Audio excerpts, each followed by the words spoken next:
two, one. Welcome, ladies and gentlemen, to Two Nicks in a Pod, episode 2. I'm excited to be here. I'm a little bit tired, but I got my tea right here. I got my friend Nick here in the house, and we're gonna have some good conversation tonight. For sure, man. I'm stoked. Looking forward to it. I'm looking forward to it, man. Dude, I feel like the world in some way or another is going through a transition right now. I've been thinking about this lately. Yeah? A very interesting transition. Let's hear it, man. How so? Like, I just think that, and it's kind of hard to think about this in a way, but like I think it was the Japanese or the Chinese people that have like, they say that human beings flow in a cycle. This is kind of weird because we're kind of getting right into it without like kind of introducing ourselves, but like this has been on my mind all day long. So this has been something I want to talk about. Dude, let's talk about it, man. So sorry, ladies and gentlemen. Sorry, everybody who's listening. This is kind of getting forced down the pipeline, but I think that like there's a cycle. I think the cycle that we're in right now is called Kali Yuga. And I think that is the phase of the cycle where human beings become the most materialistic and the most corrupt and the most hungry. That's when we're the most hungry for power, is what I think. Dude, I'm loving this mic right now. This mic is gonna be so much better. I feel like people are gonna actually be able to hear me right now, and I'm not speaking through a stoma in my neck. Dude, you sound good. Okay, I'm glad. Yeah, man. But no, man. Like I don't want to get too carried away all of a sudden. Hang on, I gotta adjust my volume quick. Yeah, man. I think we're in a stage right now of Kali Yuga, and I think the world's slowly awakening to the idea that maybe the people that are in power don't need to be in power, and maybe people are searching for the wrong things in their life. I can see that for sure, most definitely. And yeah, go ahead. Sorry. I know I sent you that one video with Terrence McKenna talking about how instead of consuming culture and having culture be this thing that almost the world gives us, like we're born from the earth to produce our own culture. And I think in a way, if we idolize people that are on TV, I think that is the wrong thing to do, because I think the people that are in your life are supposed to be the celebrities in your life. That makes sense. Those you know what I mean? People that you should be, yeah. The people that you should be putting up on the pedestals are people closest to you, not these people that you don't even know. You don't even know their personalities. You know, like you don't know how they are as a individual or as a person. Like they could be a terrible person in real life, but you know, on their TV show, they're fantastic. You know, you always hear those stories of like stars just being assholes. Makes sense, dude. Dude, they have to like pretend to be these people that they're really not. You know, to even right. To just fit that image and to keep that mask on themselves. And then it's just really strange to me how like we idolize these people. Like it's almost like we're still living on the momentum of trying to find that one person that knows the right thing to do in the right way. You know. Right. We're looking for someone to like. I see what you're saying. Yeah. But I wanted to say one thing though. When you were talking about the Terrence McKenna thing and how we're born to like make our own culture sort of thing, and how now we consume culture, like, and how we're in this, what was it called, Cayuga, or like there's a cycle, and there's four different it's like a pie graph, and there's 4 different intervals that we enter in as humans, and they wrote about this all throughout their culture, because I guess they recognize patterns that Kali Yuga is the longest phase and it's the hardest one to get out of. But when that's broken, the next phase, it might just be Yuga. I don't know. I think maybe Kali means anti-Yuga. You know what I mean? Makes sense. So that might be what it is. I don't know for sure. I have to look it up because I read about it before. But I think Kali Yuga is when we're just stuck in the mindset that we're supposed to be like yearning for something that will never provide us with what we're trying to find, I guess. Right. I think that you hit the nail on the head, because I feel like the majority of the American people are living for things that aren't going to actually give them fulfillment. Do you know what I'm saying? I know exactly what you're saying. Instead of pursuing a sense of self-purpose and like achievement, we strive for like material possessions, dude. Like like the guy, who was the guy who had the videos? The YouTube ads forever, where he was in his garage and this is my new Lambo. What's his name, man? I know his name. Ty Lopez. Ty Lopez, yes, dude. And then there's Billie Jean too. Billie Jean marketing, and he's got his whole marketing team, which is cool. Like, if I mean, that guy's a clown. Like, he sits there and he tries to tell people that if they read a book a day, they'll have a Lambo. Like, Yeah, and then have you heard about his real estate conventions? I guess they're just atrocious. I heard they're Like, awful, man. I heard they're yes, I heard terrible. it's just a scam. So, I mean, like, we have these people like this guy who defraud not only themselves because they're just disingenuous as a people, as a person, Right. but they defraud the people who look up to them in a way, right? Because Exactly. they allude to this sort of lifestyle that they try to pass off as being attainable for the average person, and it's just, I mean, it's an empty lifestyle, you know? Like, yeah, you can fill your garage with books and you can fill your garage with Lamborghini, but at the end of the day, you lied to thousands of people to make your money. How Right. does that make you feel as a person? Like, you can't tell me that that guy has like he feels happy about himself. Like, maybe Right. he does right now. Maybe he jumps in his Lambo and drives around, the Hollywood Hills and just like really enjoys that. But man, I feel like one day he's just gonna feel like a piece of shit, man, because that's a terrible thing to do. But I think that it really, like that Kailuga or Kali, I think it's Kali Yuga. Caliuga, Caliuga. Kali Yuga. I, Kali I Yuga. I What it's mean, called. you know, I can see that. I can see at least the American people being in that phase right now. But I feel like we're kind of transitioning out of it. Do you feel that way? I feel like there's been a huge rise, kind of that opposite. Like, we've had people like living in like the tiny houses, and Yeah. like there's been a huge drive for like environmentally sustainable projects, things of that nature. There's been a lot of people who like have quit their jobs and just like gone and done what they wanted to do, like what they felt like was right for them. And I Right. don't know, man. But at large, I think definitely the majority of Americans live empty lives. I think I'm you're right. guilty of that. I'm guilty of that at times, especially in Right. my past. But I feel What like what I'm transitioning out of that. what is that one quote, man? It's like most men lead quiet lives of something, some kind of desperation or whatever. Like most men lead lives that are quiet and full of desperation, and they just kind of like they never really find what they're looking for. They never find the essence of what it means to be alive. You know what I mean? They never find that. Like it's always eluding them, and maybe they give up on believing that it actually exists. So they just Right, kind of man. they sink into whatever it is that provides them with a feeling that's something that's not what they're feeling right now. You know? It makes sense, man. Like, I don't know, personally, man, that's a hard question to answer for yourself. Like, what should I be doing, or like what is my purpose, or are we supposed to have a purpose? Like, realistically, if we want to think about it in the grand scheme of things, we are just like like the smallest minute organism in the universe. But yet in our heads, man, we're the only thing that exists. Right. Like, I think I heard one time, I don't know who the quote was, but humans are infinite beings trapped in finite bodies. And Dude, that I one love that really quote. resonated with me, man, because I feel like the stream of consciousness, aside from when you're sleeping, it ends. But I don't know, personally, man, like, I feel like no person wants their consciousness to end. Like, how No, could you, they like, don't, man. right, Because this is all you've ever known. Like this body, when you're born in this body, like maybe you've experienced more than this, but when you're born in this body, all that kind of like goes to the wayside, and maybe you'll be able to remember that again one day. But as of right now, this is the only thing that you're aware that exists. right. You know, like I'm very spiritual, but I'm not particularly religious in a weird way. Dude, Not I'm not I don't confine myself to one belief, but I'm the most spiritual person you'll ever meet. I wouldn't say that I'm particularly spiritual. I'm definitely not spiritual when I wake up in the morning. That's for sure. But I would say that I'm a hopeful deist. I would say that I can see the possibility of God existing, and I would very much enjoy for God to exist.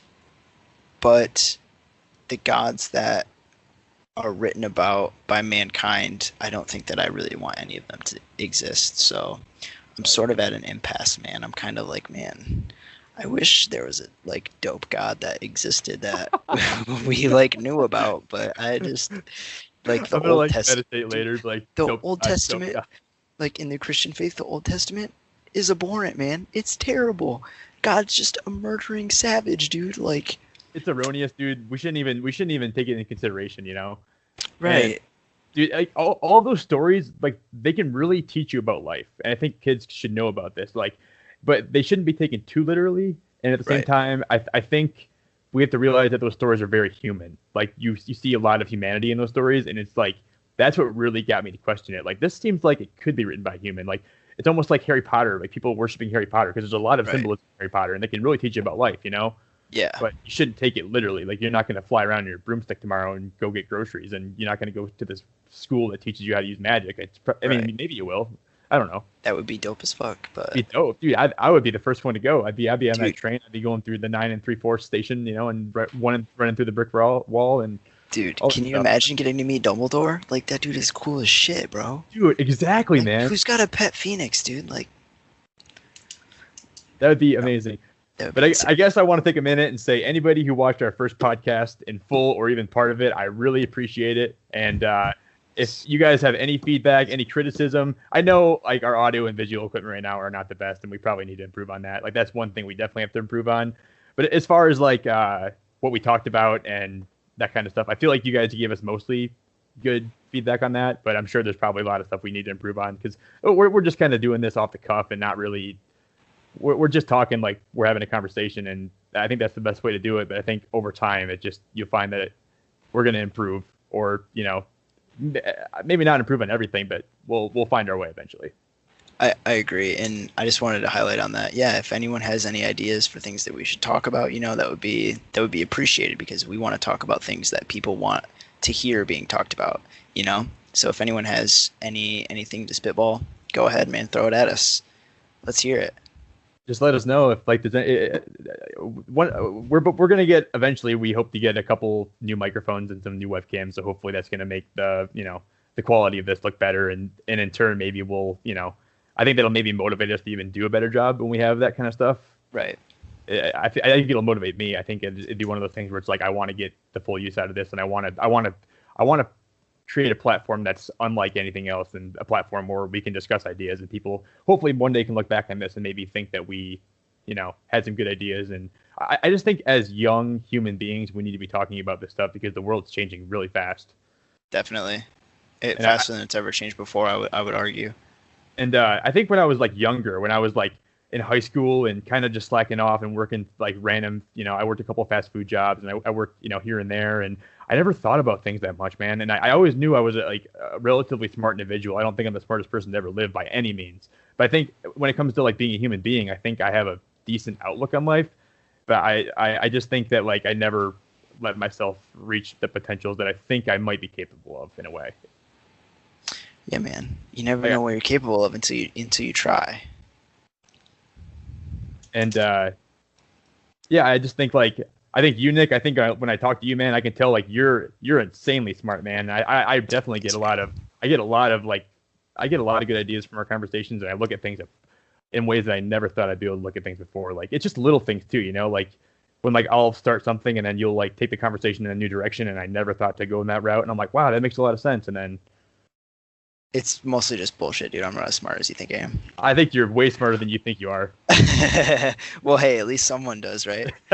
Someone has to, Nick. Right. You know what I mean? At least one Nick thinks I'm smart, dude. It might not be this Nick, but hey, at least there's one of us. Us Nicks got to stick together, man. You know what I mean? For sure, dude. But anyways, man, did you have anything on your mind? Anything else on your mind that you wanted to talk about, man? On my mind, dude. I feel like I have a lot on my mind. Like, I know we talked a little bit earlier today about what we wanted to talk about, and I think we'll probably cover a lot of this stuff. I didn't watch the Trump speech tonight. I didn't see anything about it. I just saw him. I saw a couple headlines on Reddit and stuff talking about Venezuela and how we're never going to be a socialist nation and stuff like that. And that kind of goes back to what we talked about last time a little bit. But I think he's just talking out of his ass a little bit. But I don't think socialism is the right answer. But I think that some ideas from socialism have to be implemented in our society eventually. I would agree. So I did catch a little bit of the State of the Union. I was flipping back and forth between University of Michigan basketball game and the State of the Union, and there was one part that I saw, like when I was flipping the channel, and I turned the channel turn the channel to the State of the Union, and everyone in the audience, everyone who is there, is standing and clapping and cheering USA, USA, and it was the cringiest thing I've seen. Like this month, I would say this month. I've seen some pretty cringy things, but it was so cringy, dude. Like, I turned to my grandpa and I said, "Is this a high school pep rally? Like, what is this? These are supposed to be the leaders of our country, and they're out there jumping up and down, clapping and cheering USA. What is that? Is that the state of American politics? Is that what our State of the Union has come to?" Like, I mean, if I'm a foreigner, you know, if I'm from France or Italy or England, and I catch that clip or I watch that State of the Union, I'm laughing. Granted, their governments aren't perfect either. You know, no government is perfect. But if that was me, like, I'm an American, and I thought that was just the cringiest shit, dude. Like, man, made me feel pretty bad. Made me feel bad. Feels bad, man. I'm gonna have to go back and watch this now, because even thinking about that like makes me cringe a little bit, because I'm sure when you watch it it's even worse, but like just the idea that they would do that, like who, like I don't know what it was, like what, like I didn't catch the like right before it, so I don't know why they were standing and cheering. Like, I might be an asshole here and they might have been like, you know, cheering for something like amazing. Probably not, let's be real. Let's be honest here. But man, like, my initial knee-jerk reaction was, holy shit, what is going on? Is this the State of the Union, or am I over at Heritage High School? Are we cheering Go Hawks? Like, right, like Go Hawks, and you're decked out in like the green and the white and whatnot, and you got the, you know, the guy wearing the spandex green suit. You know, it's just like, it's like, that's just such a facade. Like, dude, and we need to. I think there's a lot of countries right now that are looking at us, and they're trying to see what we're doing wrong, and they're trying to fix that, and they're trying to not go down the route that we're going down, I think. Yeah, man. Hey, you know, I hope everyone else can learn from the mistakes that we're making. At least, you know, other countries don't have to make them. Right, man. Like, I love America, but I don't love everything America stands for in 2019. Same, man. Like, it's awesome being a part of this country, but there are times, man, where you just, you know, you wish you had a magic wand and you can just kind of like wave it around and just fix everything. Okay, that made me think of the U.S. military, and I just watched a video. The U.S. military had a training exercise in downtown LA today.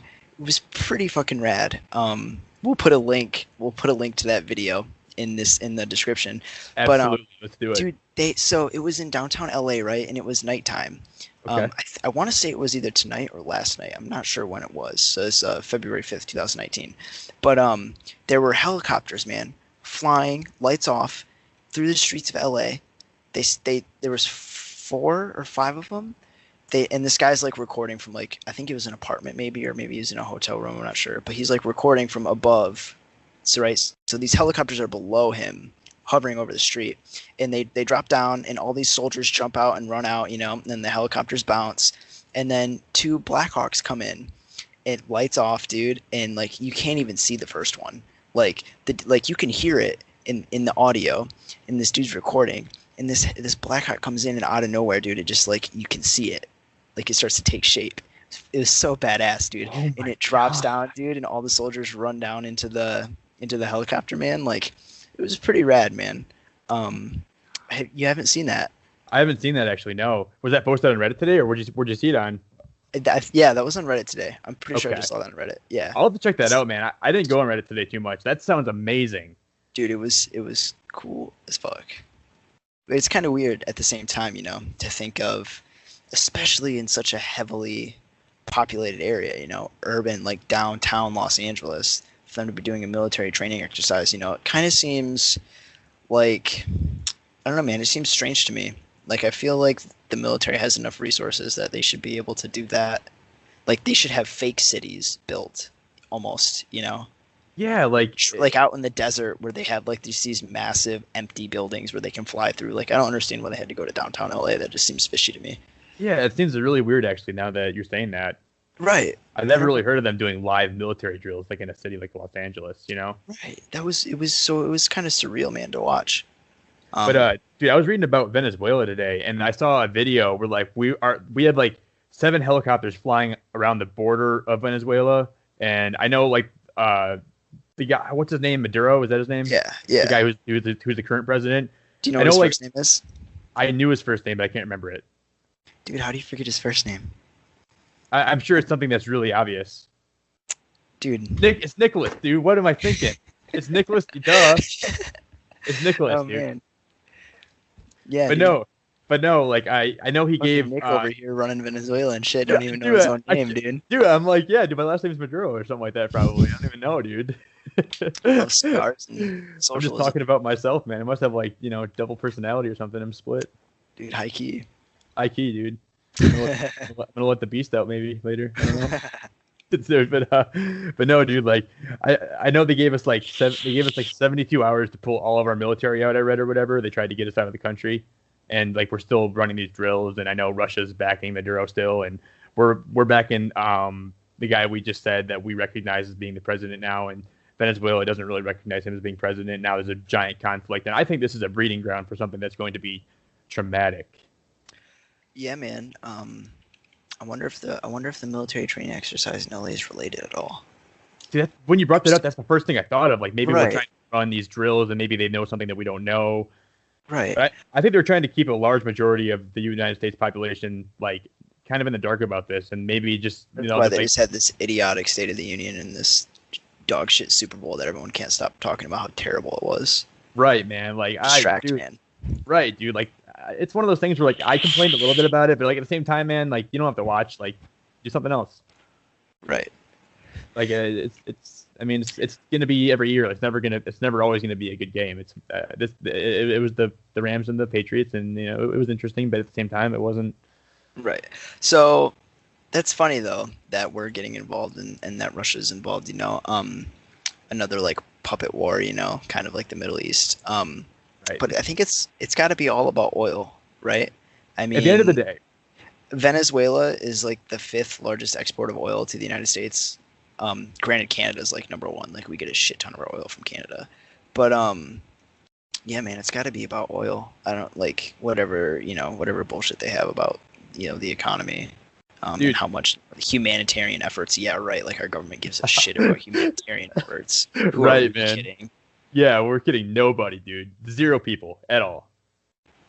Right. And I just think they talk about like, oh, these people in Venezuela deserve to be free, and they deserve to be, socialism is the devil, and these people need to be freed from that. And I just think like it's such a front, dude. Like it's a giant headline. Like we always say we're out there to get the weapons of mass destruction, and we want to get all these things, and we want to make the people have a better life for themselves. And I think that's always a very minuscule reason. But I think they start believing in their own bullshit a little bit, why they're over there.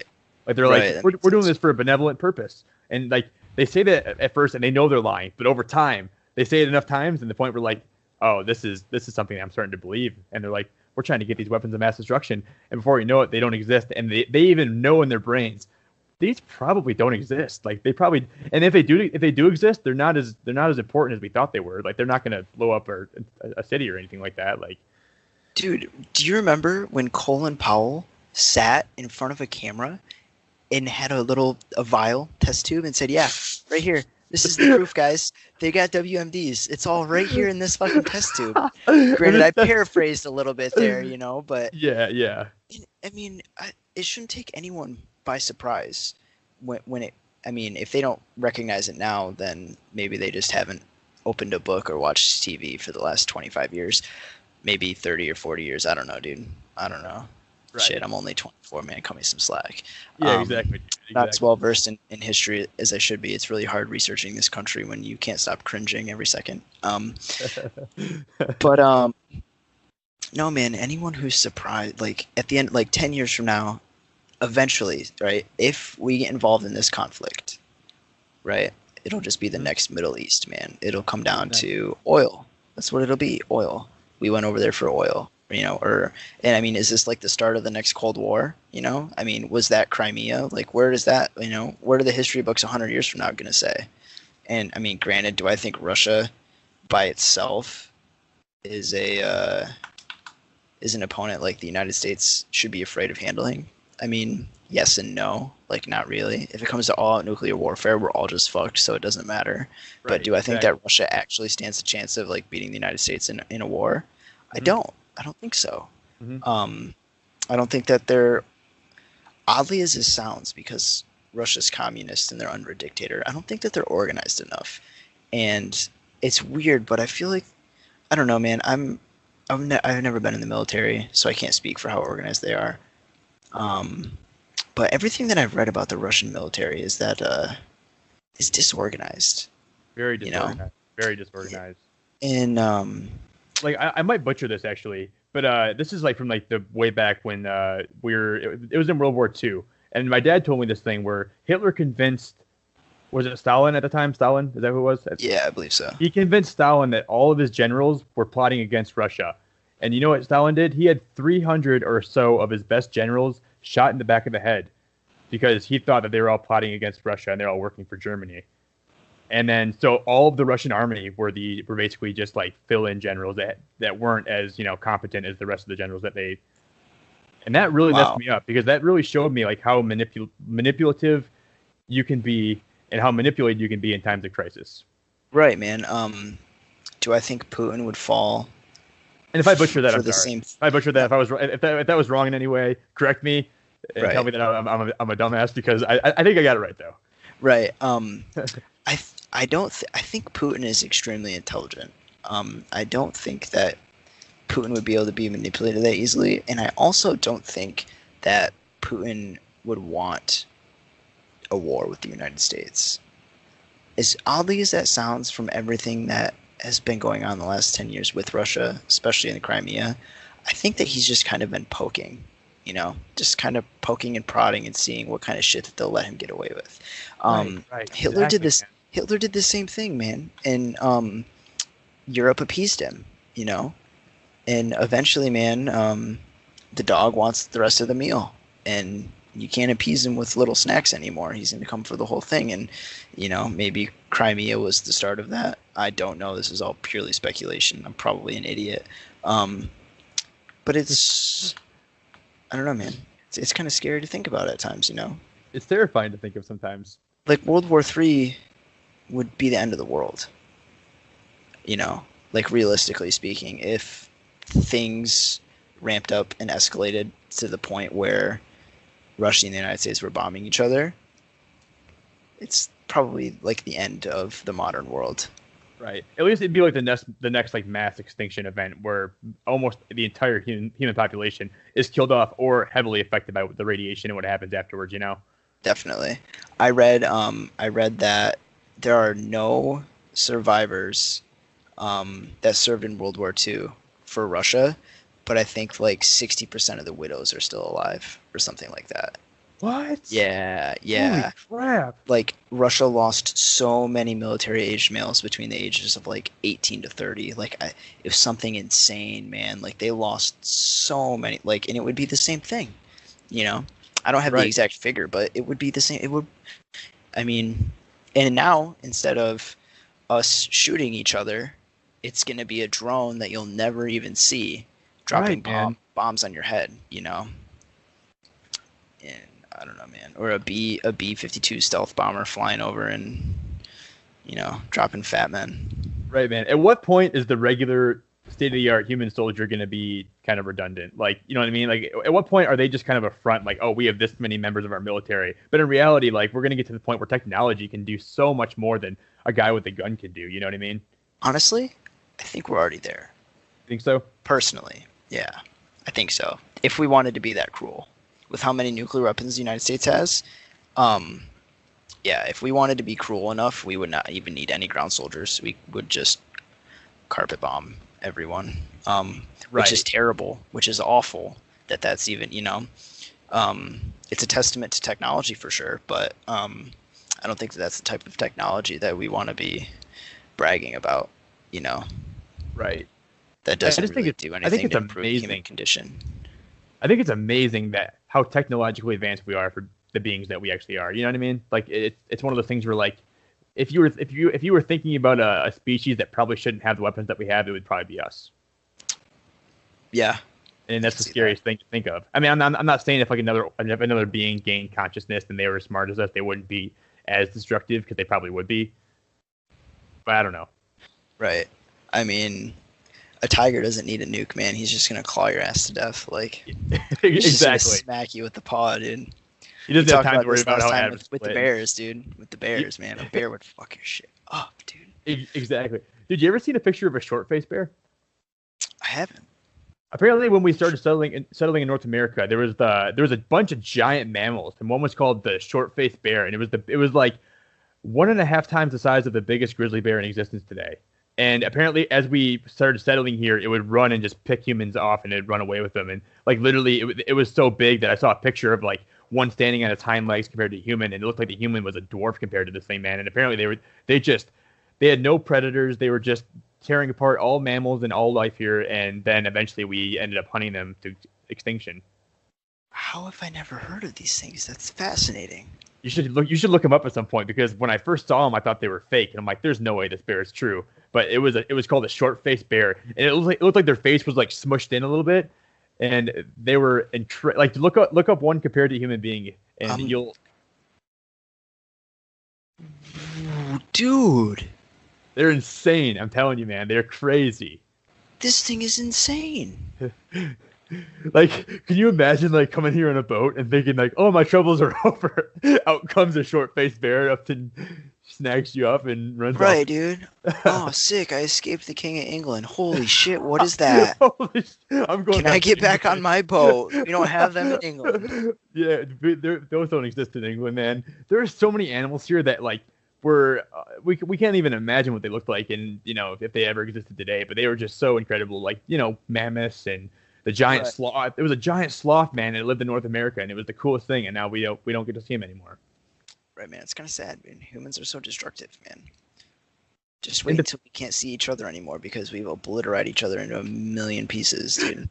Yeah, exactly, man. And I think it's one of those things where, like, if you look at the Big Bang, people like to think the Big Bang happened and then it produced all of this. But the way I look at it is that the Big Bang happened and we're still in the midst of it. This is still the Big Bang. It's not like it occurred and it stopped. Like, it's still expanding, and it's like this is still the aftermath of it. You know what I mean? Right, definitely. The universe is still expanding. Like, you look at an explosion, and it's not like you like see it initially spark and then it fades away. Like, it's like a firework, man. That's how I always view the universe. Like, and the heat death is going to be when the firework goes out, and it's going to take a long time. But right, man, entropy, man. Eventually, all the energy in the system will cease. It'll all collapse in on itself, man. The eventual heat death of the universe, and then we'll go back into a singularity, and then there will be another Big Bang, and then we'll be here 50 billion years from now having this exact same conversation. Nothing will have changed. Nick, I'm telling you, man, as soon as like all the suns burn out, man, and we die, and all of a sudden the universe turns into a fine mist, and then over billions of years it comes back together and blows up again. I'm telling you, man, we're gonna have this exact same conversation on this exact same Skype call. Dude, it's funny because this is only the 10th time we've had it. This universe is still young, dude. Actually, I only counted 9 times. Did you experience a 10th time with someone that wasn't me?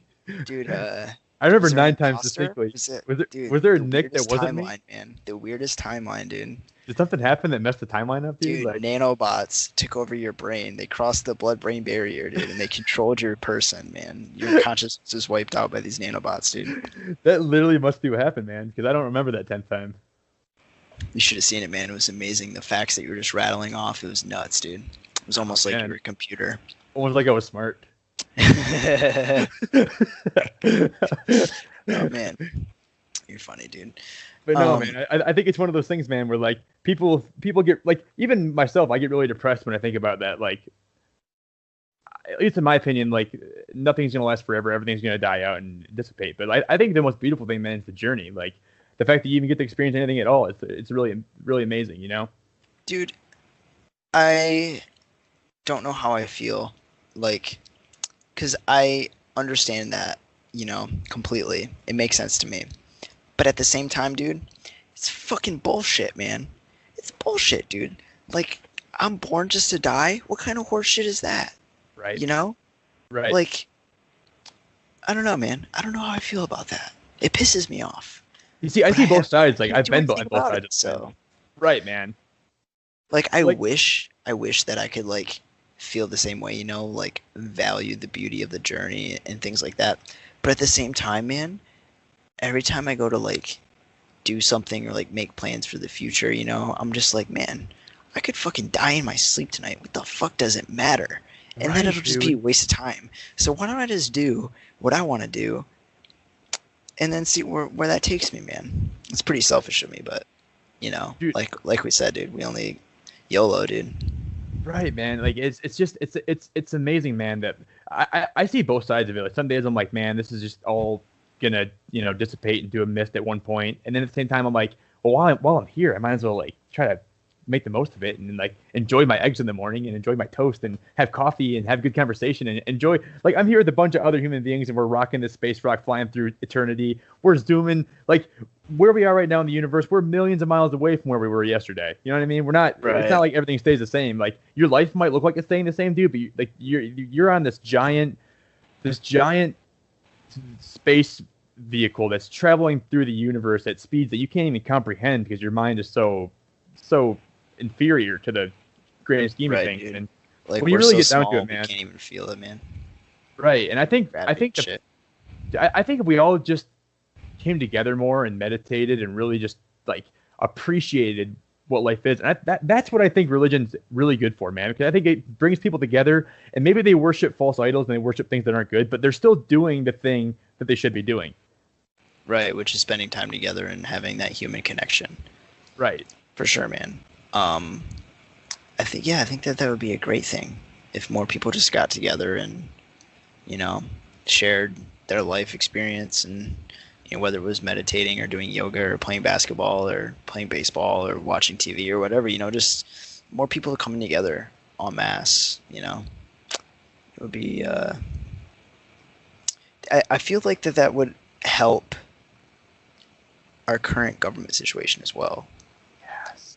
Because I feel like people would have a more appreciation for each other. You know, like there are a lot of shitty people in the world, but there's way more good people in the world. I feel agree. like I personally, agree, man. I agree. like media likes to like glorify all the shitty people. You know, like they're doing this like movie with Zac Efron on Ted Bundy, like stuff like that, dude. You know, there was the BTK, the daughter of the BTK killer special on the other day. Like they were interviewing her, and it's like we like to glorify these really, really shitty people, but at the end of the day, there's 350 million people that live in the United States, and 300 million of them are probably nice people. You know, Right, man. like just because every 1 in 7 person is a dick doesn't mean that the other 6 out of 7 need to suffer. But I feel Right, like it would, like, especially policy changes, man. Like I feel like people would realize, like, man, we as a society don't even give healthcare to 8-year-olds with cancer. Like we put their parents into millions of dollars of debt, and then maybe that parent is going to resent that child because this parent is in debt forever. Maybe they go bankrupt and now maybe they can't buy a house to fucking have this 8-year-old live in. Like like regardless of what you think about socialized medicine, I feel like we should at least as a society provide healthcare to people that are under the age of 18. Like, I don't know, No man, it's a question about tragedy. it. No question about it. Dude, it's a tragedy when you see those GoFundMe's and it's like my 5-year-old has not Parkinson's. My 5-year-old has like Hodgkin's lymphoma or something. Like, Right. can you help me? I'm trying to raise $150,000 for her healthcare.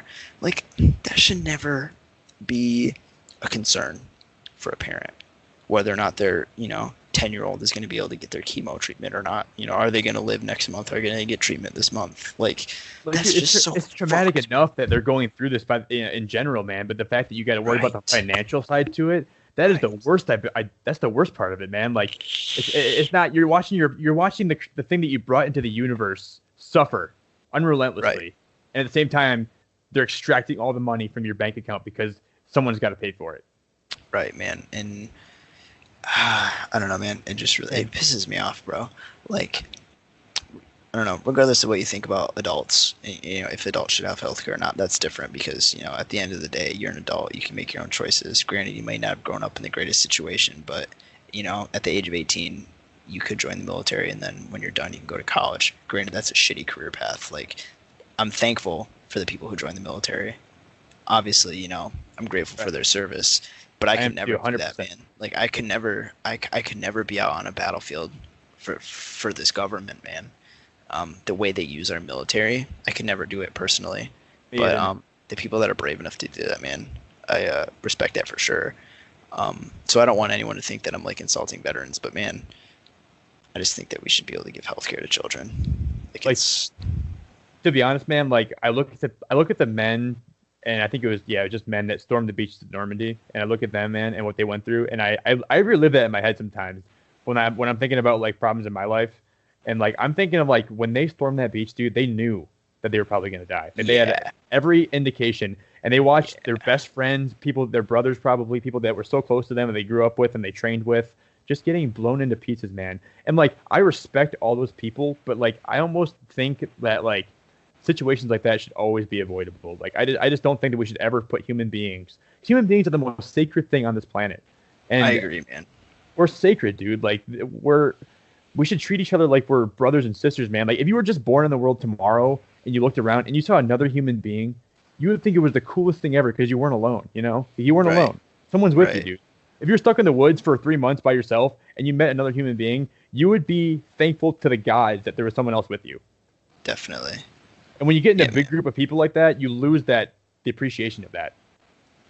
Right, man. And like, I mean, if you go back far enough, we all descend from like the same lineage, man. Like I think like something like what was it? I think like no, I think every person that has blue eyes descended from the same gene split. I don't remember how many thousands a year ago it was. But literally every person that has blue eyes is related. Mm-hmm. Like if you go back far enough they're related. Like that's insane. Like that's like we're all family, man. Like we're all family and we don't treat each other like it, you know. And some of us don't even treat our immediate family well. You know, I know I could do better in my personal life. I could Um, do better in my personal life, 100% too. but I mean, man, it's like the end of the day, like I feel like the way our society is currently constructed, that's not a priority, really. You know,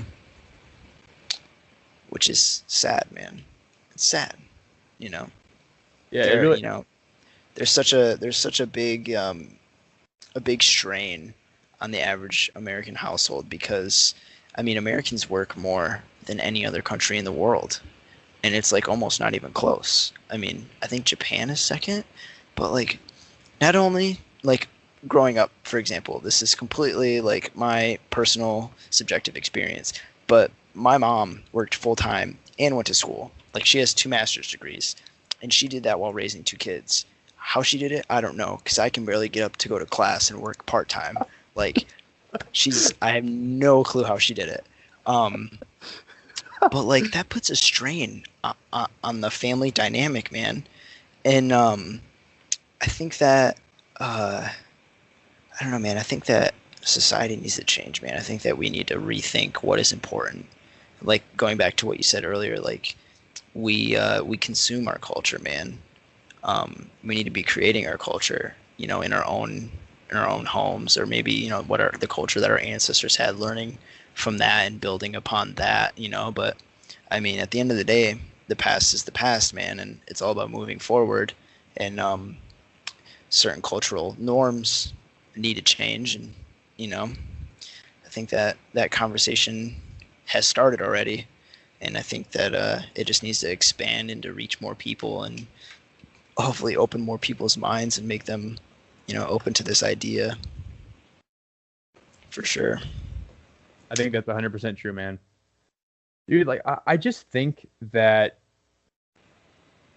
when I was little, man, I feel like I saw the world so much differently than I see it now, in a weird Definitely. way. Like, dude, I was such an innocent, happy, fun-loving kid. I probably like obviously I don't know this, man, but I would argue that I probably had one of the best childhoods of any human being that ever existed.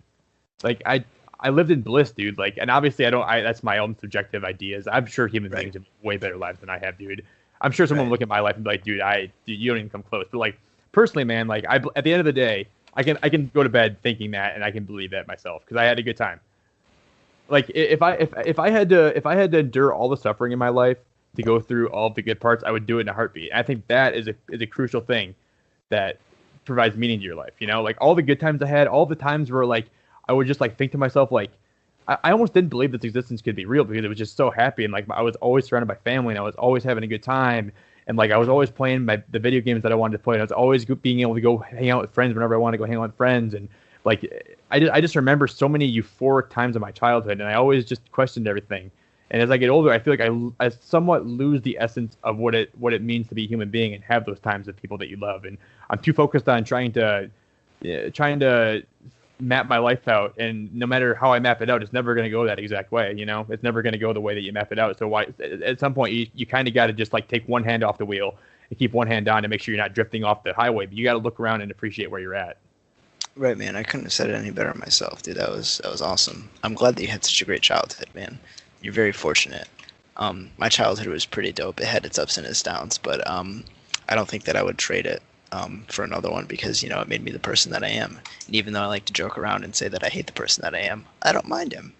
He's all right. But yeah, man, what were we talking about? How did this get over to this? We're talking about Venezuela. How do we get all the way to Venezuela? Venezuela? That was such a tangent. Dude, tangents for days, man.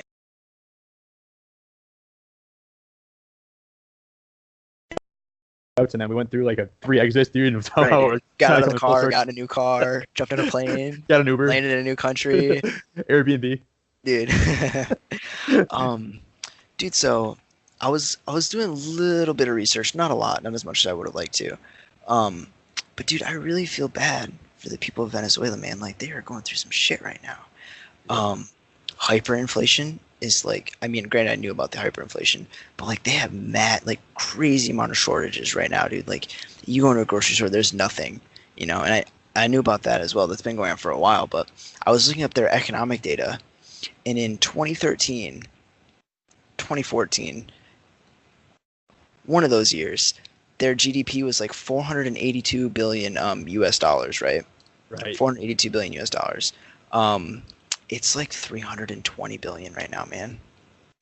Which is insane because, you know, normally economies grow very slowly and then they slow down and then there's a slight recession, you know, and then they grow very slowly again.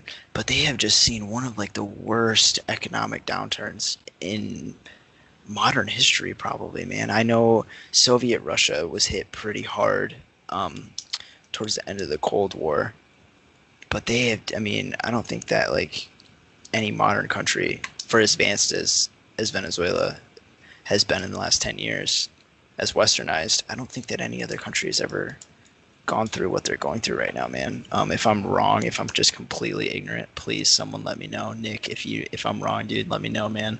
I couldn't correct you, man, but I know I've heard what you're saying is pretty accurate because I know I've heard that the recession and like the economic downturn they're in right now is one of the worst throughout history.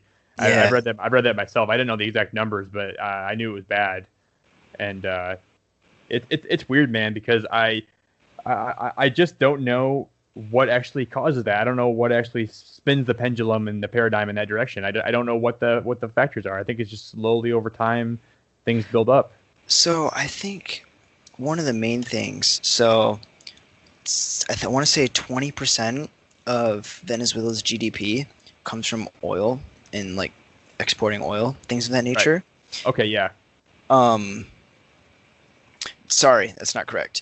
20% of their GDP comes from exports, and 95% of their exports are oil. Wow. They do export they export other things like coffee and rice and stuff like that. But the vast majority of their exports are oil, is oil. And when oil was $130 a barrel back in like 2007 or 2008. Venezuela was thriving, man. They were thriving. They could afford. I think their government spends something like $170 billion a year right now, and they could afford that back then because, you know, their economy could handle that. But now their economy has, you know, the price of oil is so low. For a while there, it was down to like, I want to say it got down to like $25 a barrel for a while. Yeah, and so it's no surprise when a fifth of their economy is exports and 95% of those exports is oil, it's no surprise that their economy has had this disastrous downturn. was it wise of Venezuela to hinge all their government spending on oil revenue? No, definitely not. Not at all. That wasn't smart at all. And an example of a country that's been wise with their oil money is Norway. Norway actually has a shit ton of oil. I don't know, most people don't know this. Norway has the world's largest sovereign wealth fund, right? Out of any country in the world. 5 million people live in Norway. They have the world's largest sovereign wealth fund. And it's all funded through the government and government oil sales, man. In Norway has one of the highest standards of living. I think they own more Tesla vehicles per capita than any other country in the world. And they might actually know they own more Teslas, I think, than any other country in the world. Not even per capita, I believe. I could be wrong in that. It might be per capita, but I think that they own more Teslas than any other country in the world. I didn't know that. For a country of 5 million people, that's fucking insane. That's beautiful. That's such an awesome thing, man. I never knew that. Dude, there's 1 billion people in China. There's 1 billion people in India. You know? 1 billion. 1 billion. Dude, like, I can't even process how many people that actually is. I can't process 365 million people or Dude, however many. Think of it like this. 1 billion seconds ago was 31 years ago. Right. I did know that, and that's what I always use to put it in perspective in my own brain sometimes. Right. And so imagine being in 1980 right now, dude. Yikes. Man, dude, it's like when I turn 31, I'm like, oh my god, I've been on this earth for 1 billion in the seconds. 80s. Sorry, not 1980. What would that be like? No, still, dude. But still, it's close. Yeah. Right, 88. But yeah, man, that would. But man, yeah. So, but Norway has done a fantastic job, and I feel like they're someone that the United States can learn from, man. Right. They don't have an economy the size of ours, right? But for them to have a sovereign wealth fund that's the biggest in the world, it's like bigger than Saudi Arabia's. Like, everyone always talks about how rich the Middle Eastern countries are, you know? Norway's got like over $1 trillion just chilling. Just extra. Just laying there, like, you know what? It's just our wealth fund, dude. Just our oil money. That's it, dude. Right, dude. It's our oil. Granted, $1 trillion is like 1/20th of the U.S. economy, right? That's like 1/20th of U.S. GDP. But the U.S. is in debt. Like, we have not been wise with how we've spent our money. I gotta take that back. So, a lot of people, I just made a mistake that, like, I always try to correct people on. So, a lot of people think that the debt is an inherently bad thing, right? Like, we have 20 trillion GDP, we have 100% debt to GDP ratio, right? Like, we have as much debt as we do GDP. They compare it to a household. They say, you know, if you make $100K a year and you have $100,000 in debt, like, that's bad. You're never going to really be able to climb out of that with your expenses and things like that. But it's different for our government for 2 reasons. The main one being that the government can increase revenues whenever they want. Granted, that will have effects on the economy, and you can't just all of a sudden raise tax rates to 70%. But it's not like you can just make more money overnight. You know what I'm saying? It's not like you can go from making $100K a year to making $125K a year just instantly. That can't. I mean, unless you're like some guru. If you are, email me. Hit up the channel. Yeah, like, we can talk. I'm all ears. Trust me. Have your people call my people. Yeah, dude. But yeah, so the U.S. government can increase its revenue whenever it really feels like, and Trump's doing that right now through tariffs. And I want to talk about tariffs too, real quick afterwards. Yeah, do it, man. I'm fascinated by this. So the debt. So what our debt is, right, is the U.S. government selling treasury securities to other nations. A lot of the treasury securities that are debt, because that's how we issue debt, right? We give them a slip of paper saying we'll pay you X amount of interest on X amount of money, and then you loan us the money. Like, you buy the, you know what I'm saying, you buy the debt from us, essentially. Exactly right. A lot of it is owned by the Social Security Administration, actually. I don't know if most people know that, but the United States owns like a lot of its own debt. Exactly. But the rest of the debt that's owned, I think like China and Japan own a lot of our debt as well. We have the power to inflate our own currency. Now, what does that mean? So when you inflate a currency, it means that the value of the dollar is going down, right? Prices go up, that means that the value of the dollar goes down. Right. So if I have, just like if you had a dollar bill in 1920, you could go to McDonald's and buy 100 cheeseburgers, whereas if you have a dollar bill in 2019, you can barely get the one cheeseburger. And if you got sales tax in your state, you better have another 6 cents, you son of a yeah. But and so another cool thing though is that a lot of the time these treasury securities have really long maturity lengths, right? 20 or 30 years. 15 years is common as well, I believe. So essentially what our government has been doing, and it's genius, and I don't know if a lot of people like recognize this, and I could just be completely wrong, right? But they're paying a lower interest rate on these treasury securities than inflation, right? Whoa. So what that means is that countries are essentially giving us money for interest, but the money that we're giving back to them is less than the amount that they initially gave to us even after interest. Okay, wow, man. Yeah. And I could be completely wrong. Like maybe those securities are tied to the inflation rate. I don't think that they are. Okay. But yeah, man. If anyone else knows anything about that, I would love to hear more because that's something that that's fascinated me, and I didn't really read that anywhere. That kind of just like went off in my head one day. Like, hey, wait a minute. Like, you know what I'm saying? Right. So yeah, man, the debt's not really this super scary thing that we think about all the time. Tariffs, right? I want to get to that. I did see in the State of the Union, Trump noted on the tariffs, right? What do you say about him? He said, so he placed $250 billion worth of tariffs on Chinese manufacturers. And he was standing there and he was boasting, and the Treasury is just raking in billions of dollars. Oh, dude, I can hear him say billions of dollars. He's got his little monocle on, and the billion, you know. Dude, I feel like every interview he uses the words tremendous and billions like an umpteenth amount of time. It's huge. It's huge. It's the tremendous. Treasury's got a huge amount of money. But so anyways, man, $250 billion worth of tariffs on Chinese manufacturers, right? Now, if he for a second, or if anyone for that matter for a second, thinks that money is coming out of those Chinese firms' pockets, they are just misinformed. I wanted to say they're high, but maybe they're just misinformed. Maybe they're not intoxicated. Maybe they're just... Right. That is a direct tax on the American consumer, right? Definitely. How so? So what happens is companies and firms, so say for example, you're exporting 100,000 iPhones at 1,000, I don't know, whatever. Just say you're exporting an amount of iPhones that makes it like $10 billion worth of iPhones, right?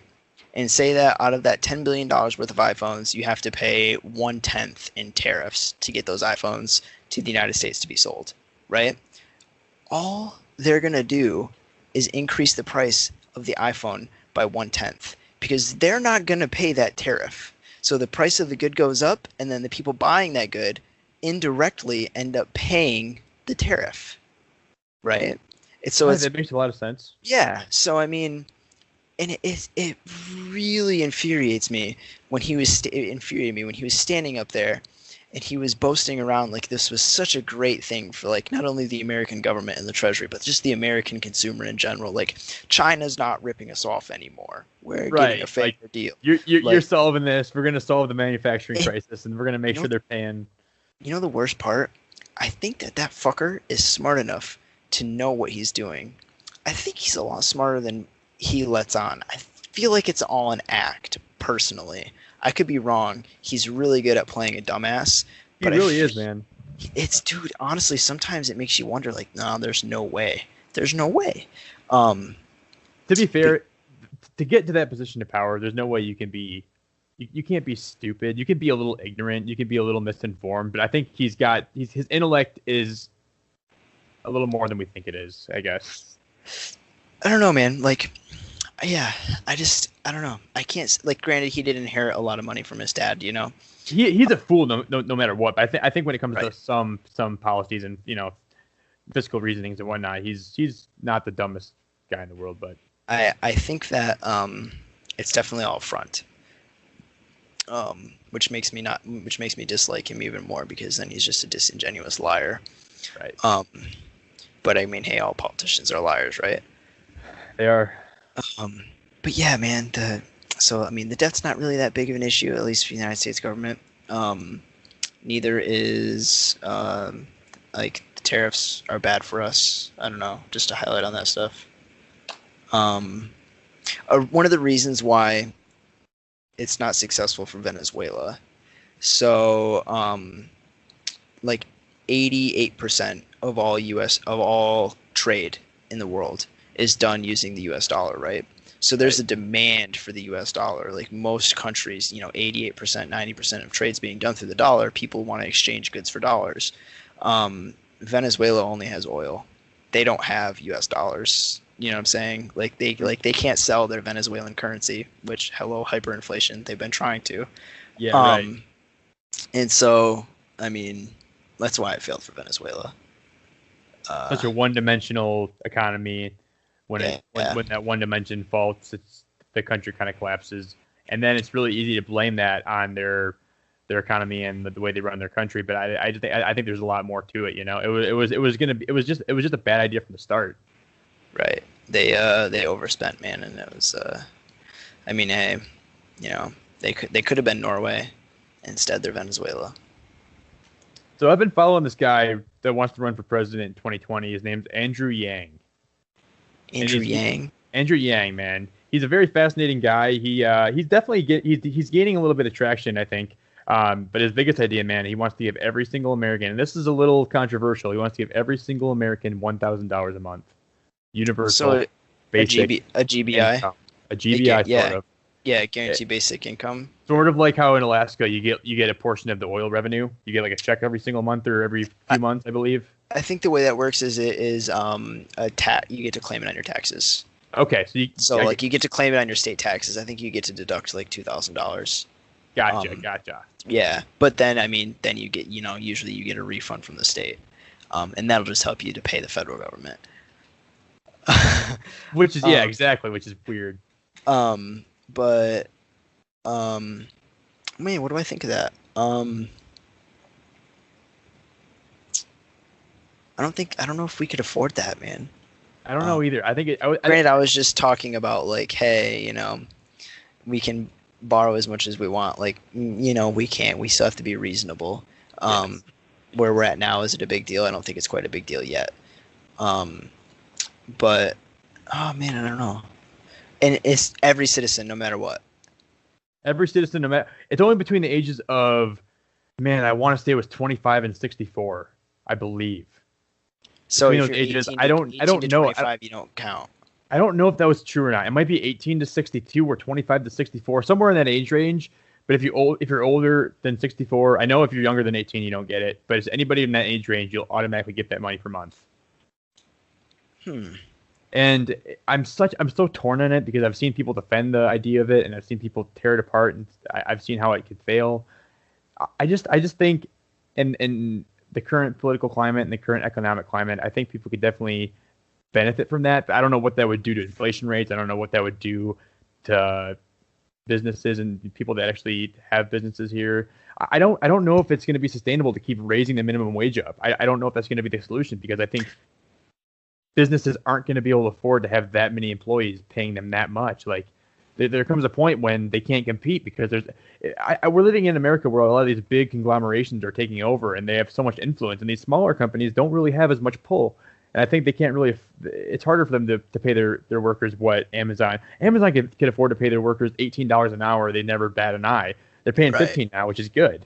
And so could Disney. And maybe they've gotten so much money because they don't pay their workers that much, and maybe they're smart with their money. But I think at some point you have to really reflect on yourself and realize that these are actual human beings that are working for you and take a little bit of responsibility. And I mean, I don't own a business and I can't imagine what that's like, but I just think it's something that needs to be thought about a little bit. But Right.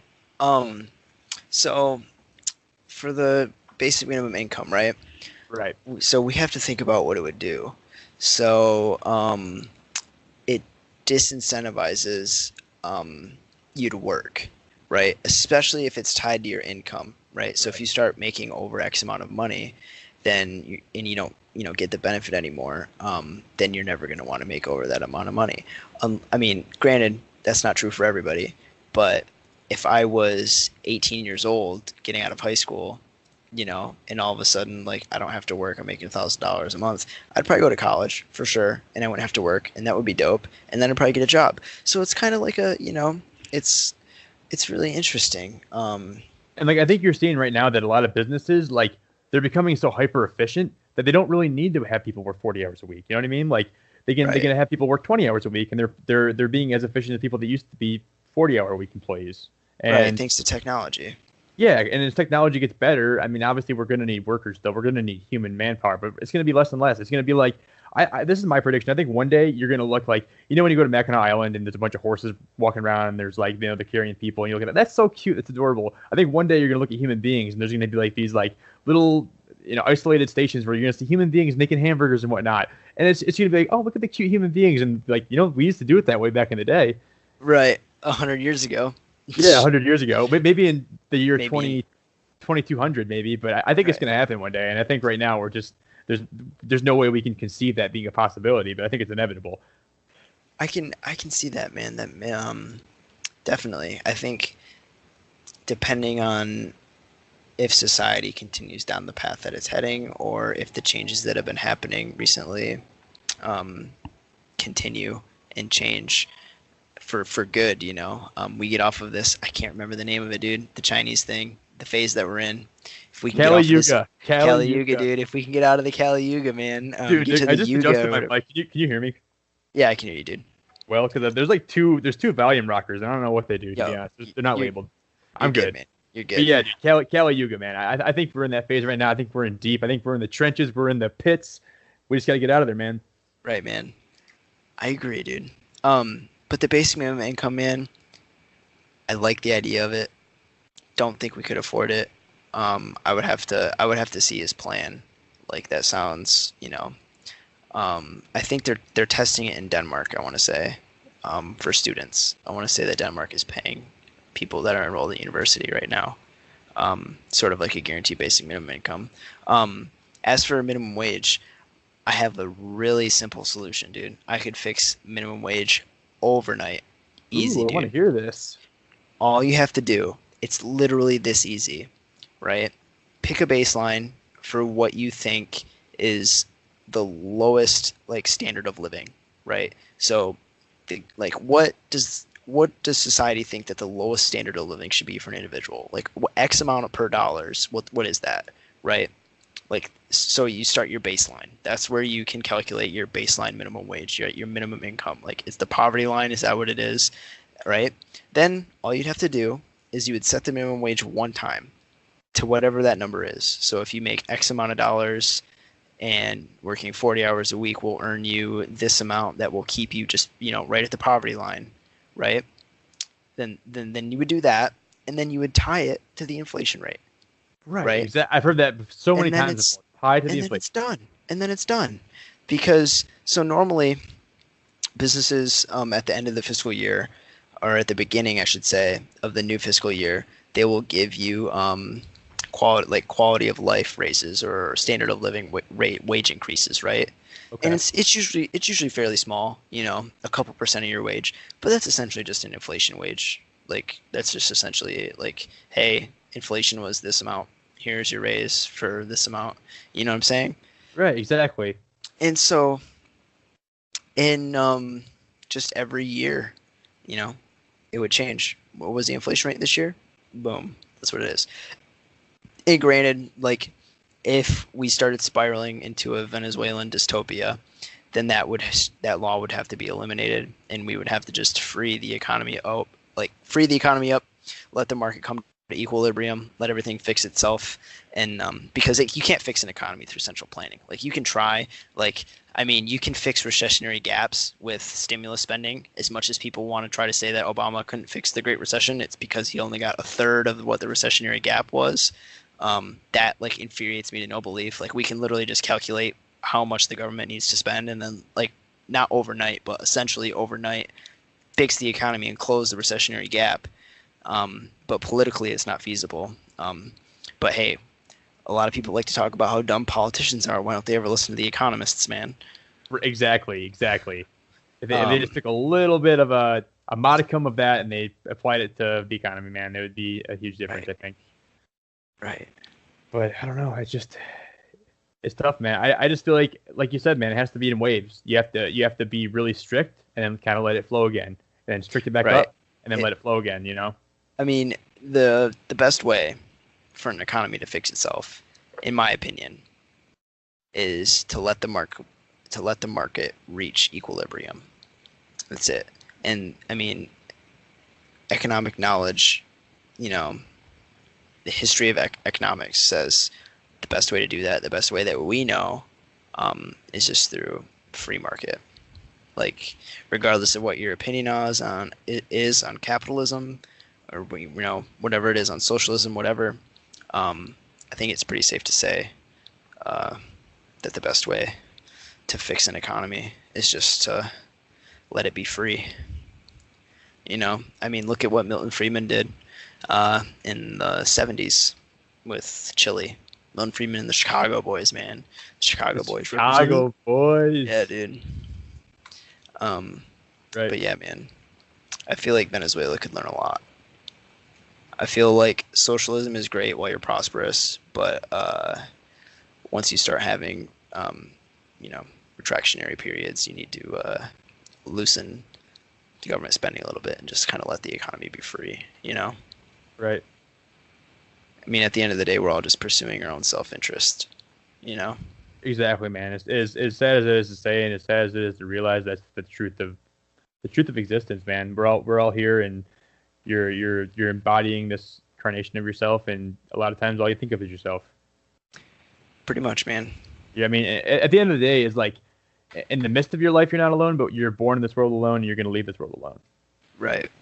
No matter who no matter who you're here with, no matter who you think is by you right now, they're probably, you might have a lot of genuine friends, but at the end of the day, man, you're gonna face the end of life by yourself.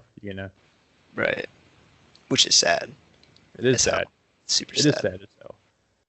But who knows what happens, man? Maybe at the end there's a lot more than we could ever imagine, which I'm hopeful for. I think the reductionist view would say there's not, but I think that at the same time there's a lot of people that are hopeful that think there are, and I think I'm with those people. I always correct people that are religious and one dimensional and single focused, but I do it in good faith, and I wish they would realize that I'm very spiritual. I'm just not. Right. I'm trying to get them to open their mind a little bit.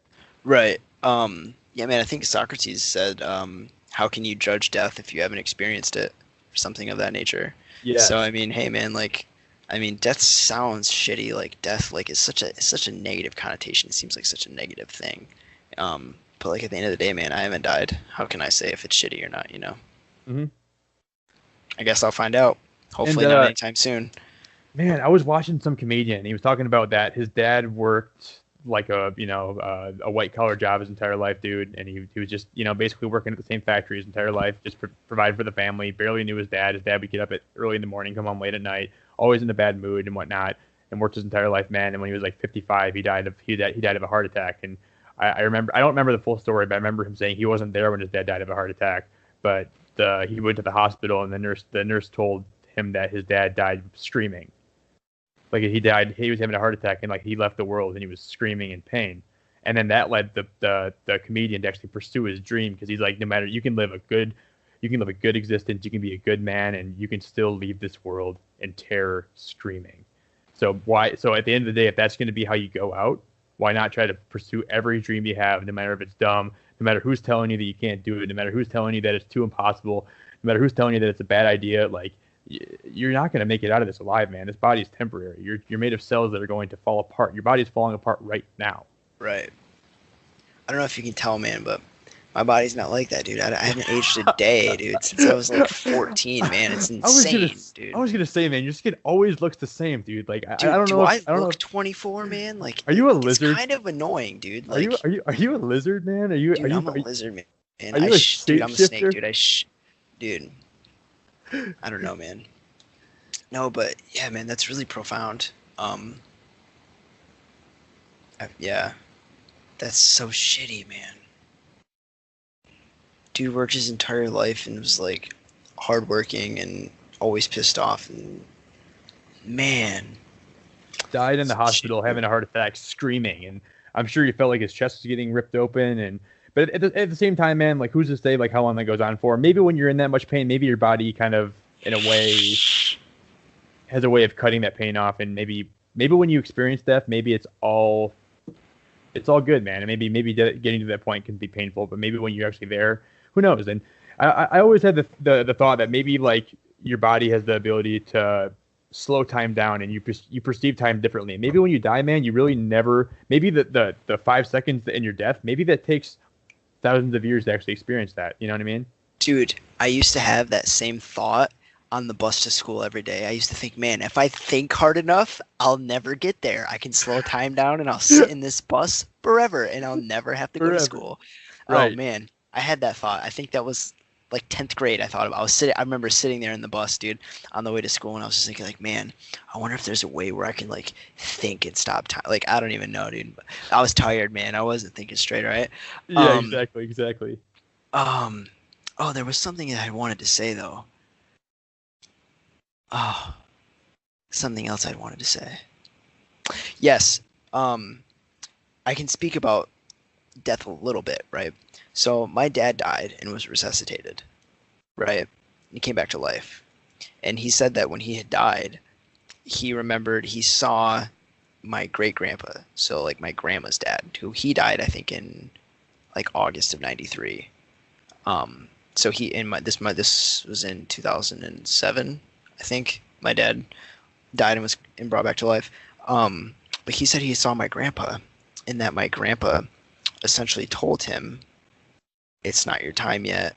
Like there are still things that you have to do on this earth, you know." And my dad was like, I just, I want to be with you, but like I want to be on Earth too. And he was like, "Yeah, you can't be with me yet. Like you have to stay here, and you have to like." And then he woke up out of a coma, like I don't know, or not out of a coma, but like he woke up from surgery.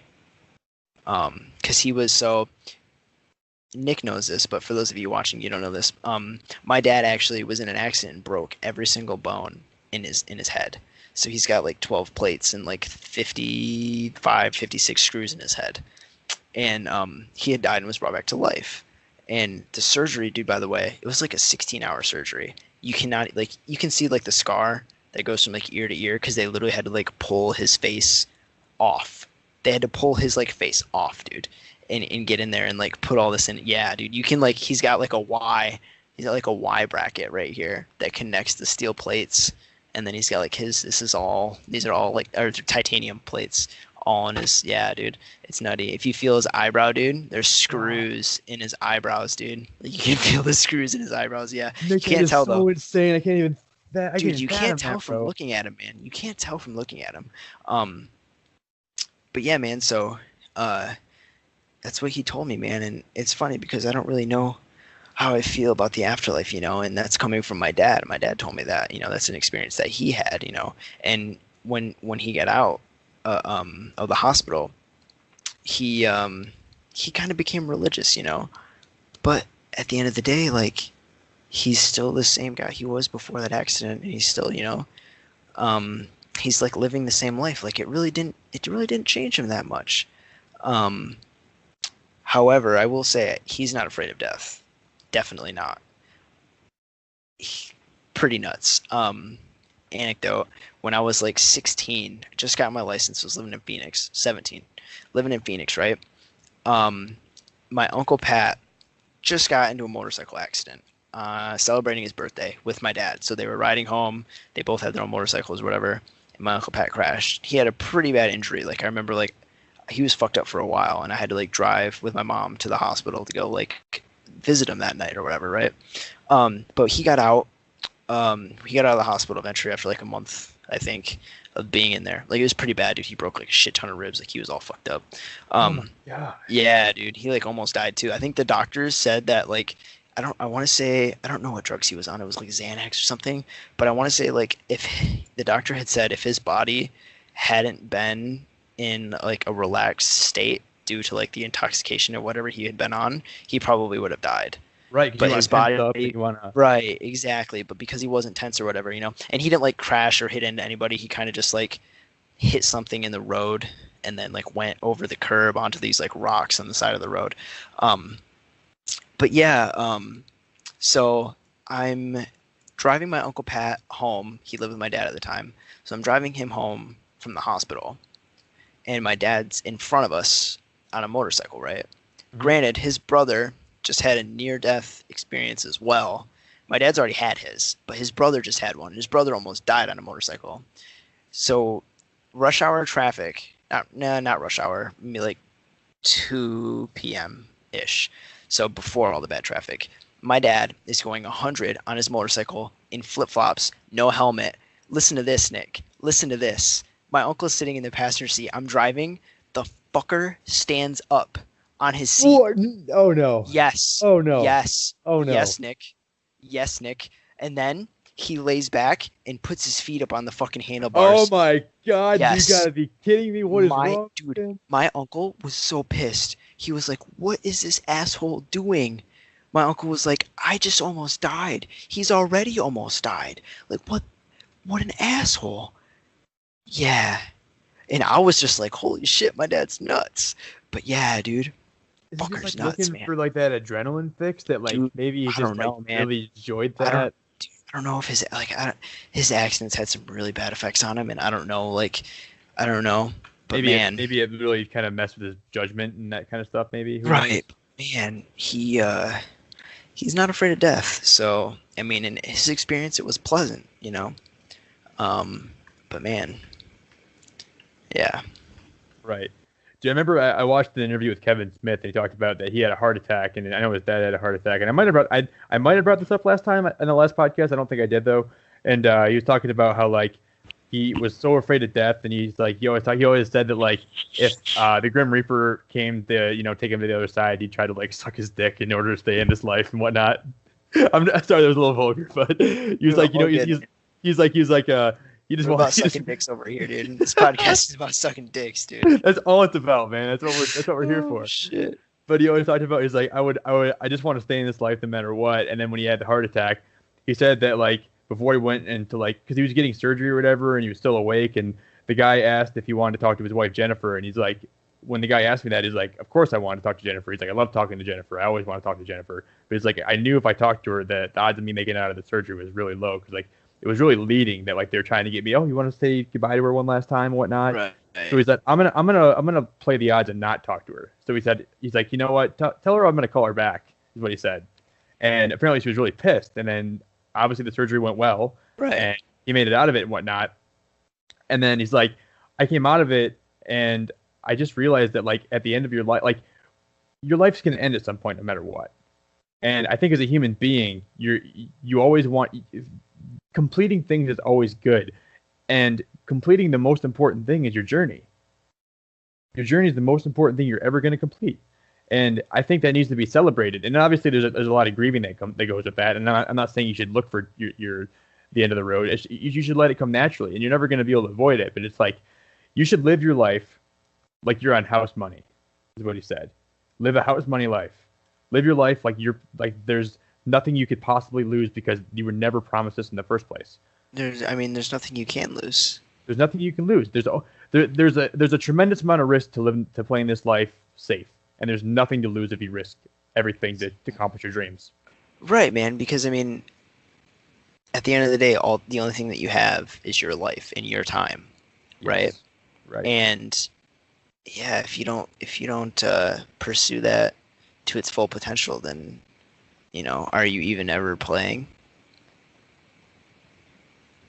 The odds of you being here are so astronomically. Yeah, I love that line, man. He's like, live a house money life, kids. And I when he said that, man, I smiled so big because I'm like, It was such an obvious thing to think that I never thought of it that way. Dude, what are you doing right now? You trying to go to the casino? Like, Let's just go, man. dude, let's go live on house money, dude. Let's put all of our organs on black. Dude, if only. Imagine all of our organs. Yo, I'll take a kidney and a pancreas. I know the pancreas is useless, but hey, it's all I got to bargain with, all right? I only got 2 kidneys. I can't give away both. just take the pancreas. I don't know what you're gonna do with it. Maybe eat it or something. Right. But yeah, man, I like that. Live on house money.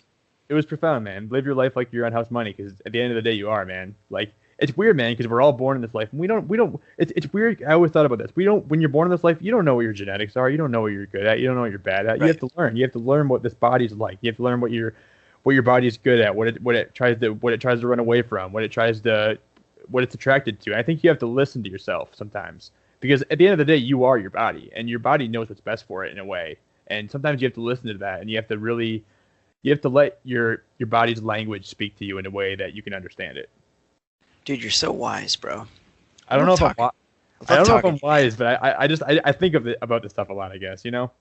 I love talking to you, man. You give me, like, you too, Nick. I usually don't think about stuff in that way, man, and so it's really refreshing to hear, to have that brought up, because I don't really ever think about it. I don't think about life like that, so I value this conversation. I like that.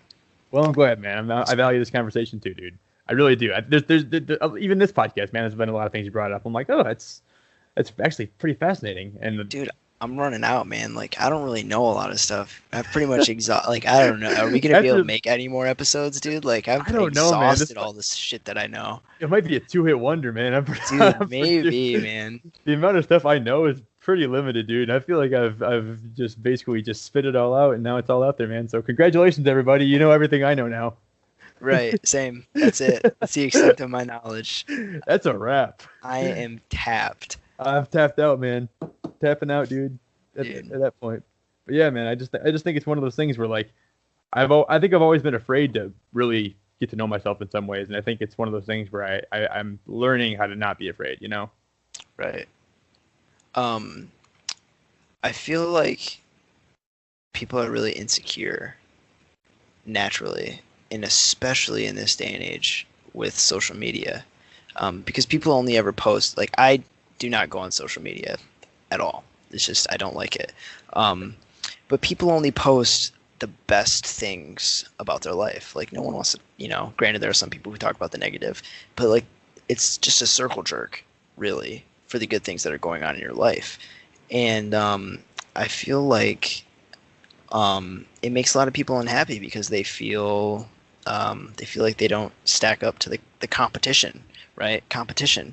But right. They don't realize, like, we're not really we are in competition with each other to some extent, but, like, it's your life. You're only in competition with yourself, You just got to focus on yourself and doing what makes you the best you that you can be. You don't need to stack up to Kim Kardashian and Kanye West. You don't have to be, dropping terrible songs left and right, and trying to market yourself and being a Trump supporter.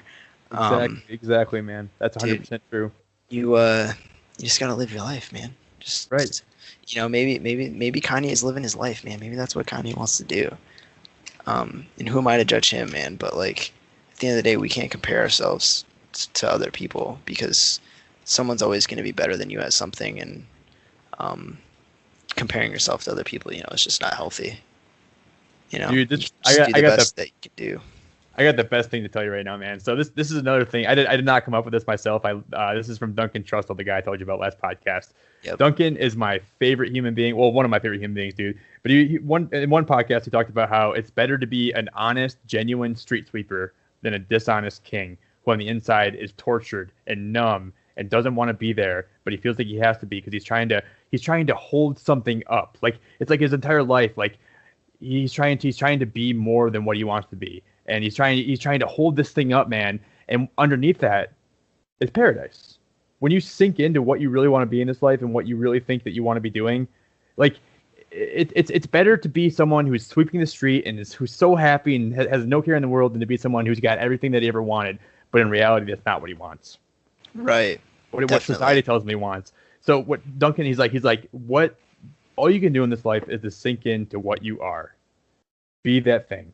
Be that thing that no matter who is telling you what direction to go, because there's going to be a million voices in your lifetime to tell you what you need to be doing and who you should be trying to embody and who you should be who you should be trying to what you should be trying to stride for. But at the end of the day, man, you can't hold that up forever because it's just going to be a waste of your time.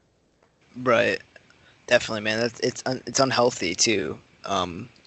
Because, and your brain knows that, and there'll just be a general sense of unhappiness, man. Like people who say, who seem like they have everything in the world, like I'm sure a lot of them are happy, but I mean, like you said, a dishonest king, man. Like if someone has to lie and cheat and steal to get everything that they have, or if they have to live a life that they don't really want to live in order to fulfill the material desires that they have, like that's not healthy, man. Like that's not good for you as a person. Like that's like corrupting your spirit. You know what I'm saying? Like it erodes the very like fabric of your being. Like, you can't just chase, cars and houses and, vacations. You need to, work on what it is that you care about and pursue what makes you happy. And I feel like happiness is something that's so hard to attain, man. Especially permanently. Things happen and some things are out of our control. But life is short. But I mean, if you can at least be like true to yourself in your pursuits and your passions, and I mean, you can say that you lived a fruitful life. You did everything that you wanted to do. Right, it wasn't all in vain for a material item. And one day I just realized that like everyone that's been on this earth, man, like no one really lives longer than 100 or so years, maybe if they're lucky. You know what I mean? So like the wisest person's only been here for 100 years, dude, and they've learned from the past people. But like everyone's got problems and no one's perfect. So like we want to look at that, like our elders, like they know everything, but they don't. They've only been here a little bit longer than you have, a little bit longer, not a lot longer, but a little bit longer. You know what I mean? So like they're still learning every day, like you're learning every day, and I think all you can do is try to grow as much as possible every day, and eventually you'll get to a point where you're reaching your potential. But I just think that like I always thought when I was a kid, man, that people that were already here knew everything, but they've only been here for a little bit of time too. Like you look back in history, man, that's one of the worst things about humankind, man, is that you don't live forever and information's lost and wisdom's lost and people make a lot of mistakes, and those mistakes are passed down generation to generation and they never get fixed, and it's just unnecessary. Right, man. And experience is a relative thing, man, and everyone's brain works differently. Like, two people can experience the same event and have completely different conclusions. They can come to completely different findings. And I mean, the experience of a person who was trapped in a hole for 40 years versus the experience of a 10-year-old who's lived in downtown Chicago is going to be vastly different, man. And who's to say that wisdom comes with age? I know a lot of old people that are pretty fucking stupid. So do I, man. So do I. I know a lot of them. But I mean, at the end of the day, man, like I really just think like as long as you pursue the things that make you happy, then you can go out and saying, I live my best life. Then I think that's what everyone should try to do, for sure. Definitely, man. I mean, it's like when you walk in this life, man, a portal opens and you're given a certain amount of time, and then the portal's going to close, and what you did here is what you leave behind, Right. And like Kevin Smith said, man, you can't suck the dick of Lucifer to the stay in his life, dude. Right, dude. You can't do it, man. It's never going to work. And like when the ferryman comes and he tries to take you away and he tries to say, hey, your time's up here, like you shouldn't try to be the last asshole at the party, man. You should just get on the ferry and go, and we'll see what's next. But you shouldn't. Right. You shouldn't be begging to stay, man. And like people are going to live without you, and there's going to be a lot of things that happens in this universe when you're gone. But it doesn't mean that you should try to hold on and dig your nails in the dirt and try to because you just got to let go, man. It's all going to be okay. I agree, man. I agree. Well, Nick, I'm pretty tired, man. It's like dude, almost 1 o'clock, dude. This almost went as long as our last one did, and we're like, you know what? We'll cut it off at 45 minutes. I know, man. I looked at the clock at 45 minutes, and I'm like, oh, this is gonna go a little bit longer than that, I think. Right, dude. I was like, I got a lot. I want to say still, and then Dude, time flies when you're having fun, man. Dude, I had a good time tonight, Nick. That was fun, man. I Me feel like the too, last man. half hour was like that, dude. I feel like it was an hour in, and then I'm like, oh, dude, we started talking about random stuff, man. I'm not And, gonna lie, dude. I've had to pee for 45 minutes. So the last 45 minutes is kind of like I drank this entire bottle of water. So I mean, I'm not gonna sit here and say that the time flew by this last 45 minutes, dude. But I definitely enjoyed our conversation, Nick, I had a good time, man. It's always good talking to you, dude. dude. Always, man. The last two podcasts, man, I've left feeling more energized than when I sat down. I feel like I've learned a lot, and I've learned from myself the way I was speaking, and I feel like every time I feel like I walk away with a different outlook. You know what I mean? Dude, me too, man. Like I feel happier, right? Like going into it, you're like kind of a little bit nervous, like, oh man. But I mean, once I start talking to you, man, we start having these conversations. I feel just better about the world, man. I don't know why, but I really enjoy our conversations, man. I do too, Nick. Dude. It's always a good time, man. I feel energized. I feel like, man, like I got to like actually express myself, and I got to absorb what Nick was giving me, and it's a good exchange of positivity. You know what I mean? Like in reality, like what did we change in the world? Actually, we probably changed a lot, like in a way, man. Because if this ever becomes something that people watch at some point, they're gonna learn from this, and maybe they're gonna walk away feeling the same way. Like they listen to two guys talk about the world, and maybe they learned a little bit. You know what I mean? Maybe they look at life a little bit differently, and they're a little more positive when they see two guys that are trying to express that to everybody. You know? Right, man. I feel like we should kind of start straying away from our government, man, because that's just a negative entity. Yeah, dude. Like we can talk about it a little bit, but at the same time, we can, we don't have to dwell on it because it's always going to be something that's negative.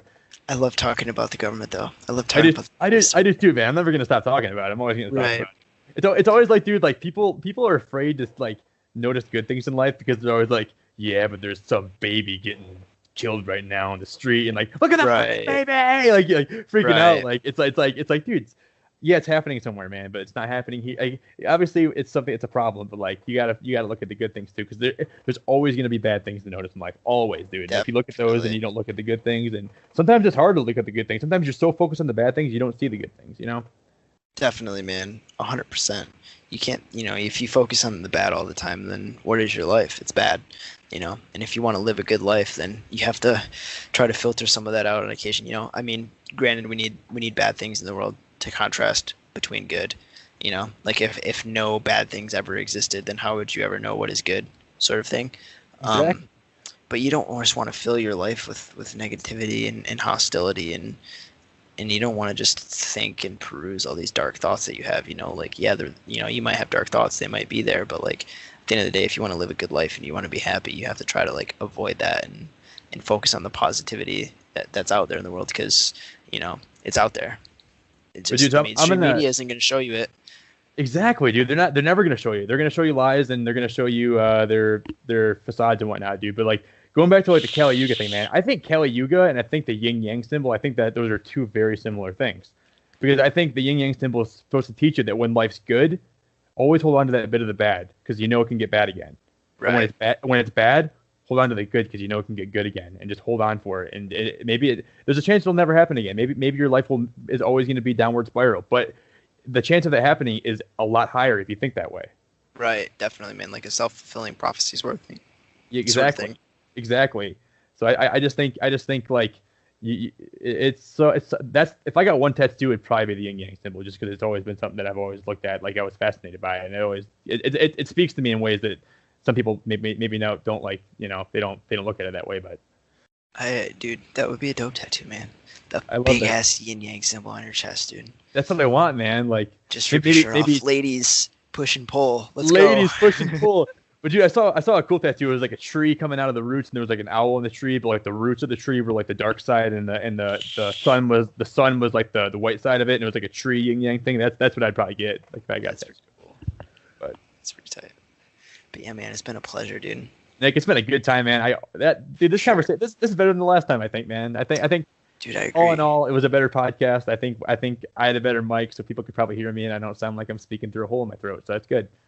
Right, cameras will be upgraded shortly. So yeah, dude, we're gonna get better webcams, guys. This potato quality, like you can see the 1 pixel that I am. Like, I'm sorry, I apologize. But it'll be fixed. It'll be upgraded. I might have the brain of a single cell organism, but I promise you, I'm more than one cell. I'm More more, than one cell. I'm more than one pixel, guys. I'm gonna get a better webcam. Definitely, definitely. But on that note, ladies and gentlemen, if you stayed through the whole thing, we appreciate it, and we will definitely do another one. So I don't know when we're gonna upload this, but hopefully soon. So Stay tuned for more. I'm Stay sure Nick's tuned. got a lot in store for us. I got way more in this brain of mine. We're gonna let it all I know out. you do, man. All Alrighty. right, Nick. All right, See Nick. you, You have a man. good night, man. Peace You out. too, bro. Later.